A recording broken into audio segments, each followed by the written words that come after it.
नमस्कार मंडळी, मी सौ पूर्णा परांजपे. आध्यात्मिक 33 अनर्से या सदरामध्ये आपण पाहत आहोत यशाच्या पायऱ्या. मंडळी, प्रत्येकजण आपली तुलना या समाजातल्या कोणत्या ना कोणत्या मनुष्याबरोबर करतच असतो. हे आपण काल पाहिलं. आपल्याला प्रत्येक गोष्टीत प्रत्येक वेळी या सगळ्या इच्छा पूर्ण होतीलच असं नाही. जी इच्छा आपल्या मनामध्ये असते ती प्रत्येक इच्छा पूर्ण होते असं नाही. कारण मनुष्याला मिळणाऱ्या व्यावहारिक सुखांमागे कर्मनियमांचं कारण असतं. अनेक वेळा तर इच्छापूर्ती न होणं हे सुद्धा कालांतराने हिताचंच ठरल्याचं लक्षात येतं. म्हणजे अनेक वेळेला मंडळी असं होतं की एखादी गोष्ट अचानक घडते किंवा एखादी गोष्ट आपल्या मनासारखी त्या वेळेला घडतेच असं नाही. तेव्हा आपल्याला त्या गोष्टीबद्दल खेद निर्माण होतो. पण ती गोष्ट न होण्यामागचा हेतू हा काही कालांतराने आपल्या लक्षात येतो. आणि तेव्हा असं होतं की आपली इच्छापूर्ती झाली नाही ते बरंच झालं बुवा. व्यावहारिक सुखातल्या अशाश्वतेचं आकलन होईपर्यंत मनुष्याची बरीच शक्ती अपेक्षाभंगाच्या दुःखात खर्च झालेली असते. अहो, आयुष्यात येणारी सुख दुःख ही प्रारब्धानुसार येत आहेत आणि त्याविषयी खेद न करता परमार्थातलं शाश्वत सुखाचं अत्युच्च शिखर कसं गाठता येईल याचा विचार करणं महत्त्वाचं आहे. नवे याचा विचार सतत करणं ही यशाची अंतिम पायरी आहे मंडळी.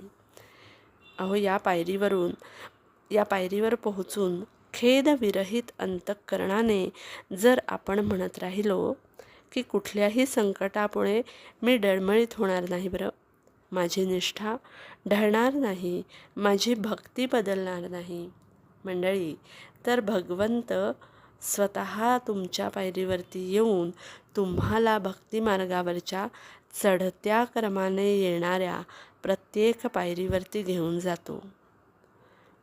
मंडळी, आपण आपल्या पद्धतीने जे विचार करतो ते अगदी तात्पुरत्या स्वरूपाचे असतात.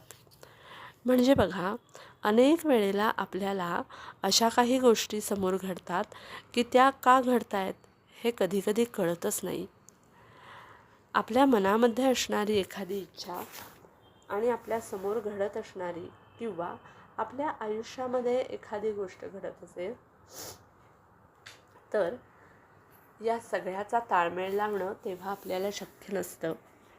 पण त्यापेक्षाही आपल्याला उच्च कोटीचं सुख मिळवायचं असतं आणि ते मिळवण्यासाठी भगवंतच आपल्याला तशी योजना करत असतो हे पक्क लक्षात ठेवावं.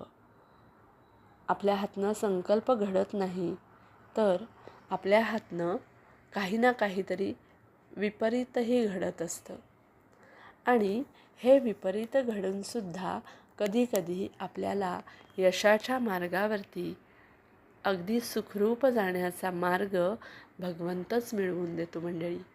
आणि म्हणून आपण पाहत असलेल्या यशाच्या ज्या पायऱ्या आहेत त्यातली ही महत्त्वाची आणि शेवटची पायरी म्हणायला हरकत नाही. म्हणजे आपल्याला शाश्वत सुखाची अपेक्षा असते आणि आपण अशाश्वत सुखाच्या मागे लागतो. परंतु आपण निष्ठेने मनापासून अनन्य भावाने जर भक्ती केली तर मंडळी निश्चितच अध्यात्माच्या प्रत्येक पायरीवर भगवंत आपल्यासोबत असतो हे पक्क. आणि म्हणूनच आपल्याला या पायऱ्या चढता क्रमाने जाण्यासाठी प्रत्येक पायरीवरती निष्ठा ठेवून अनन्यपणाने भगवंताला शरण जाणं महत्त्वाचं आहे. आणि म्हणूनच मंडळी या चढत्या पायऱ्या आपल्याला आपल्या सुखासाठीच आहेत हे नक्की लक्षात येतं. आणि या सुखाच्या पायरीवरती घेऊन जाण्याचा भगवंताचाच आपल्यासाठी असलेला हा खटाटोप असतो. कारण आपलं कर्म हे नेहमी जर चांगलं असेल तर आपण या कर्माच्या पायरीवरती, सत्कर्माच्या पायरीवरती अगदी श्रद्धेने उभं राहिलं तर पुढची पायरी ही भगवंत आपल्यासाठी नक्कीच चांगल्या पद्धतीने उपलब्ध करतो, हे निश्चित मंडळी. धन्यवाद.